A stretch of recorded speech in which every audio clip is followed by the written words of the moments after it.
ይህ የካዕባ በር ነው። የካዕባ በር ደግሞ ቁልፍ አለው። ለመሆኑ ይህ ቁልፍ በማን እጅ ይገኛል? በንጉሱ፣ በከተማው ከንቲባ ወይስ በመስጂዱ ኢማም ሱደይስ? ሰላም ሰላም ውድ ኢትዮጵያውያን፣ የአላህ ሰላምና ረድኤት በእናንተ ላይ ይስፈን። ይህ ሙክታር ሚዲያ ነው። ይህ ቻናል አዲስ ነው እየከፈትኩት ያለሁት። በዚህ ቻናል ላይ 3 ነገራቶችን ወደ እናንተ አቀርብላችኋለሁ። የመጀመሪያው ክሪቲቭ ስራዎችን፣ የሁለተኛው ሪአክሽን ቪዲዮዎችን፣ የሶስተኛውና የመጨረሻው የቁርአናዊ ተአምር ገለጻ አጠር ባለ መንገድ ለእናንተ የማደርስላችሁ ይሆናል ማለት ነው። ዛሬ አጠር ያለ ቪዲዮ ነው ያዘጋጀሁላችሁ። ቀጥታውን ወደ ቪዲዮ። በማን እጅ ይመስላችኋል? ይህንን ከመመለሳችን በፊት አስቀድመን ታሪክ እንመለከታለን። መልእክተኛው አለይሂ ሰላቱ ወሰላም በግፍ ከተሰደዱባት የመካ ምድር ተመልሰው ሲገቡ አንድ ጥያቄ በሳቸውም በሱሐቦቹም በቤተሰቦቻቸው መካከል ተነሳ። የካዕባ ቁልፍ ተረካቢ ማን ነው?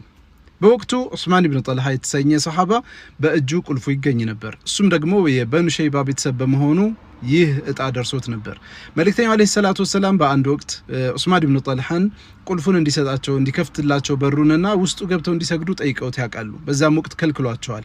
ያኔ ታዲያ መልእክተኛው አለይሂ ሰላቱ ወሰላም ይህ ቁልፍ በአንድ ወቅት እጄ ይገባል፣ ያኔ ለማን እንደምሰጠው ትመለከታለህ ብለውት ያውቃሉ። በዚህ አስጨናቂ ሁኔታ ውስጥ ደግሞ የመልእክተኛው አለይሂ ሰላቱ ወሰላም አጎት የሆኑት አባስ ቁልፉ ይሰጣቸው ዘንድ ጥያቄ አቅርበዋል። መልእክተኛው አለይሂ ሰላቱ ወሰላም ለማን ይሰጣሉ? አላህ ሱብሓነሁ ወተዓላ በዚህ መካከል አንድ የቁርአን አያ አወረደ። ኢነላሃ የእሙሩኩም አን ቱአዱ ልአማናቲ ኢላ አህሊሃ ወኢዛ ሐከምቱም በይነ ናሲ አን ተሕኩሙ ቢልዐድል።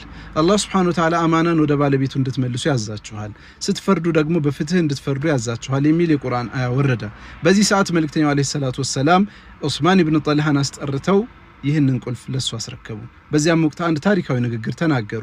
ይህንን ቁልፍ ከናንተ እጅ ማንም አይወስድም አመፀኛና በደለኛ የሆነ ሰው ካልሆነ በስተቀር ሲሉ ተናገሩ። ዛሬም ድረስ በዚህ ቤተሰብ በሚወራረስ ስርዓት መሰረት በእጃቸው ቁልፉ ይገኛል።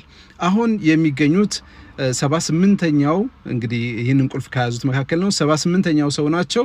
አብዱልሃብ ቢን ዘይን አልዓቢዲን ቢን ሸይባ ይባላሉ። ከሳቸው በፊት የነበሩት ሳሊህ ቢን ሸይባ ወደ አኺራ ተጉዘዋል።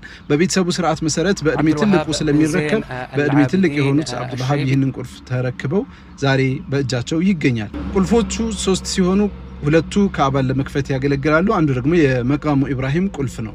ይህንን ቁልፍ በአረንጓዴ ጨርቅ ላይ የአላህ ሱብሓነሁ ወተዓላ ቃል ተጽፎበት በእጃቸው ይዘው ይጠብቃሉ።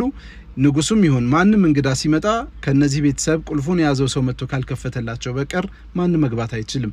ይህ አማና በአሁንም ባሉት ንጉሶች በዑስማንያ ስርዓት ዘመንም ከዛም በፊት በነበሩት ጊዜያት በሙሉ የተከበረና የበኑ ሸይባ ቤተሰብ ሁልጊዜም የዚህ ቁልፍ ጠባቂ እንዲሆን ሁሉም የሚያከብረው ትዕዛዝ ሆኖ ይገኛል። አዚዝ አልጋሊ ቪዲዮን ተመለከትሽ፣ ቆንጆ የሆነ ትምህርት እንደወሰድንበት ተስፋ አድርጋለሁ። እና ሰብስክራይብ እያደረጋችሁ ምን ትጠብቃላችሁ?